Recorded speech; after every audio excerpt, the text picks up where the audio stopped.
Alright, people, we are finally back from a long-awaited hiatus. I know, I'm sorry, folks. I want to let you know, I've let you all down, and I'm sorry.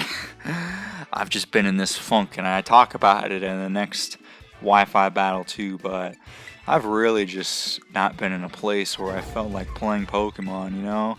It's like I see all these Wi-Fi battles, and I see all these Showdown lives with all these Pokemon, and I just can't seem to keep up with the breeding process anymore with all the new Pokemon and everything. And also, well, I diverted a lot of my time to VGC at one point, and I don't know. I go through these phases in life where I want to play different games. I want to play Breath of the Wild. I want to play Fire Emblem. I want to play, well, Animal Crossing was a brief stint during the pandemic.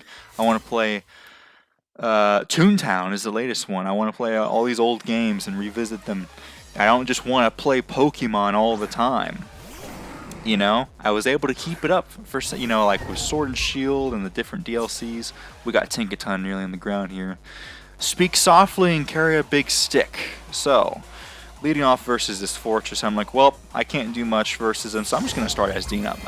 This was my plan. I'm just going to try to SD up, get as high as I can, and then do as much damage. I didn't think about them being red card, you know. Red card, I really gotta start running red card on these leads, man. I mean, on the frickin' Spidops that came through, and on this frickin' Fortress that's gonna come through later. But I didn't even think about it being SD. I just think about spam leftovers on all the wall spam, Life Orb, and Choice Spam, and Choice Specs, and all the offensive bonds. You know, that's how I roll. They go for a Volt Switch out. So at this point, I'm +3, right? And I'm like, hey, this has got to do some damage to something. I've got two versions of Tinkaton. One is the electric type that I think I'll only use in pretty much OU if I ever have to face a Dondozo. That's the thing. All these people complain about Dondozo, Garganacl. I don't know. I don't play Showdown enough. I barely can play on Wi-Fi, let alone I'm going to play on Showdown. I'm going to try to ladder up versus Garganacl. As I keep seeing on Twitter, either they're complaining about Garganacl or they're complaining about Quick Balls. I got some Quick Ball shiny action for you in tomorrow's video. Go for Player F. They go for the switch. I really should have thought about that. I don't know why. I thought they would just stay in with a Gastrodon versus a +3 Life Orb Tinkaton. I really should have gone for the knockoff, I think. Would have been my best play. Either way, Indeedee comes out, which is pretty good for me. Having faced Caddy with his, you know, the Terrain Seed Unburden Grafaiai, I thought to myself, I gotta try that. And I think an even better version of that, in my opinion, would be to have it in Psychic Terrain. And we actually get a bit of that rematch here with, well, they have T-Tar, right? Or is it Iron Thorn? No, I think they have Iron Thorns, too. The only thing is unfortunately my Iron Thorns when I did it versus Caddy was pretty low. And theirs also, they didn't go for an EQ in grassy terrain. Go for a Calm Mind here because I know they're going to switch out and I want to get some nice, little bit of a boosty boost. And I think here I'm looking at their team. I'm like, well, what's stopping me from going for Psychic? I'm just going to try to go for Psychic here. Do some nice damage to this Gastrodon. We do about half in the terrain. I think, unfortunately, though, because of the leftover, it's going to get it out of a range of a 2-hit KO. But it is what it is. Yeah, both of them are Mold Breaker, my Tinkatons. One, I was gonna make it Terra Electric, and I was gonna grind up the Terra Shards, and I found one that was just like that in a raid battle. So I was like, oh, I'll just get this one, Hyper Train it up, and then, you know, it was hidden ability, so I'd use the ability patch. Thank goodness they let us use the hidden ability patch to make hidden abilities regular abilities. So just avoided the 2-hit KO there. That's okay, though. We're going to kill him here. Psychic Surge is pretty low. I knew that at some point I might be stuck. That's why I ran Terrain Extender on this thing. Because I might not be able to go out and Grafaiai freely to take this thing out. But yeah, one version of the Tinkaton is Terra Steel, the other's Terra Electric. You know, the Terra Steel for the ultra powerful Gigaton Hammer. And the Grafaiai I haven't even put on a I think I just made it Terra Normal, just to try to at least get rid of the ground type weakness. They got an Gengar, who I'm pretty sure Scarf, so they can't go for Shadow Ball versus me, so I know that they're going to go for Sludge Bomb. So I think about going out into my Steel type, and I'm like, alright, this is an opportunity for me to get on my nice and powerful Steel type, and I can SD up once again. The only thing is that their frickin' Fortress doesn't have an item anymore, so Knockoff's not going to do nearly as much. So even if I SD up here, I know that Gigaton isn't going to do as much. So this Tinkaton is Terra Steel. The one that I would use in OU is Terra Electric for Dondozo, because Mold Breaker ignores the Unaware. You know, it's like the counter for the counter spell in D&D. They go on Alcatraz. I haven't even gotten up any hazards, man. Really unfortunate for me.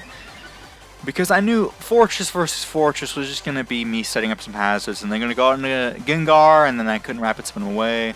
I should have at least tried to get it my own, but I knew they were just going to Rapid Spin versus me, so I was like, this is a zero-sum game. I'm not even going to try to play this game. So I go for the +2 Gigaton Hammer. I'm hoping that it kills. I mean, I'm Life Orb, Adamant, Max Attack, +2.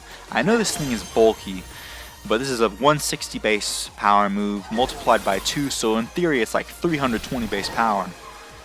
So we go for it. Does a heck of a lot. I mean, to a Fortress with a resisted physical hit, I mean, I gotta give it to Tinkaton. Did a lot. I think Knockoff would have been way better there, though. Well, I don't know, though, honestly. Let's do some math here real quick, see what it does. So, if we calculate 320 divided by 2 is 160. I mean, versus like a 95 base power move. I think that Gigaton Hammer probably still did more than Knockoff, in my opinion, because Knockoff's not stab. Even after it's resisted, it's still 160 base power. So, go for the nice and powerful Psychic. Wish this thing started expanding for us, but at least we got rid of the Fortress. We got rid of the Fortress, which was key. So I guess no hazards went up this game. I don't think so. I still have my Fortress, so if I wanted to, I could set up some hazards. So the terrain's back. I just want to be able to get in my Grafaiai. I really need to, I think, make this thing Terra Fighting. I think Terra Fighting would be good for either Iron Thorns or the standard Tyranitar, which kind of just wall the thing into oblivion, really. I think that would be good. I need to get to EV training my Mons. Yeah. I'm about to... let me see. I got this draft league that I'm going to be going into, and I got the battle versus ad for Icy Dudes tourney. If I lose, then I'm out. If I win, then I have to face Frosty and Unbay, probably two of the strongest battlers in the Discord. I mean, they both are at the top of the tournament. I mean, I'm facing the top 2 people in the winners bracket. If I even beat Ad, they're pretty strong too. So Grafaiai gets the boost here. Augustin, named after the actual artist that does all of the that painted the forest. My other one is a prankster one that's female, and I think I just named it after a decently famous Spanish artist. I knock off their loaded dice though, which was the pro strat, because that time they're not guaranteed the 4 hits, they only get 2 hits, so a little bit of luck on my side because they could have still just raw hit more than 2 times. So we actually still beat the Mechazilla. Very surprising, actually. So got lucky there. Oh, we didn't even Terra. That's right, we didn't even Terra this thing because we used it on Tinkaton. I really wanted Tinkaton to deal with the Iron Thorns. So we actually still took out the Iron Thorns, that's crazy. So we are UNBURDEN. So Grafaiai is putting in more work than I remember in this game. I didn't think it did that much. I think the reason I don't remember it doing too much is because I got lucky. Because not only did I get I knocked off the loaded dice, so that they only hit 2 times. Here, I'm going to go for a Gunk Shot, because I mean it's my strongest move.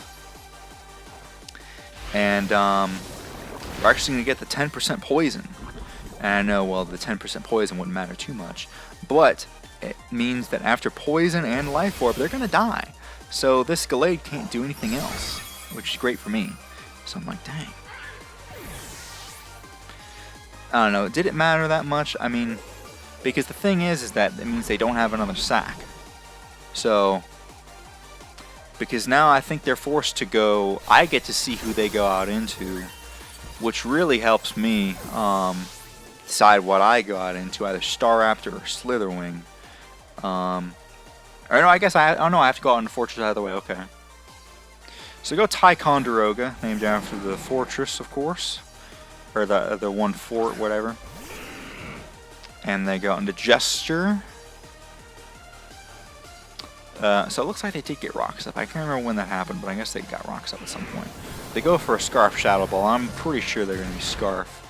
Does a heck of a lot. I'm going to go for a Gyro Ball.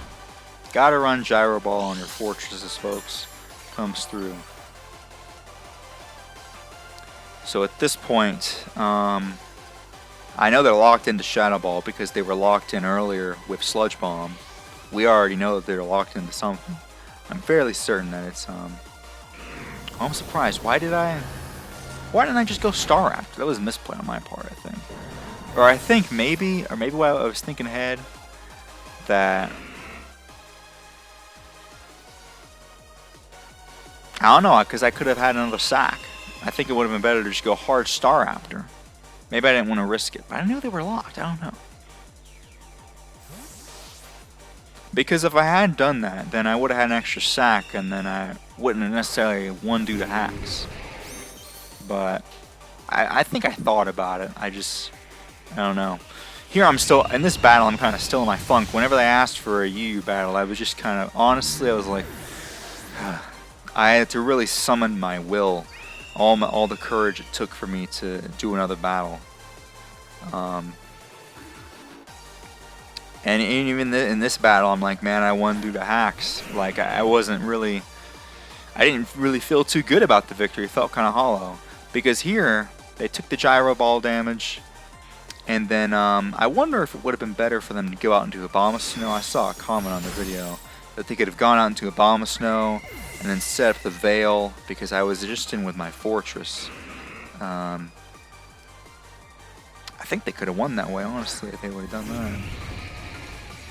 But you know, it's all good in the hood.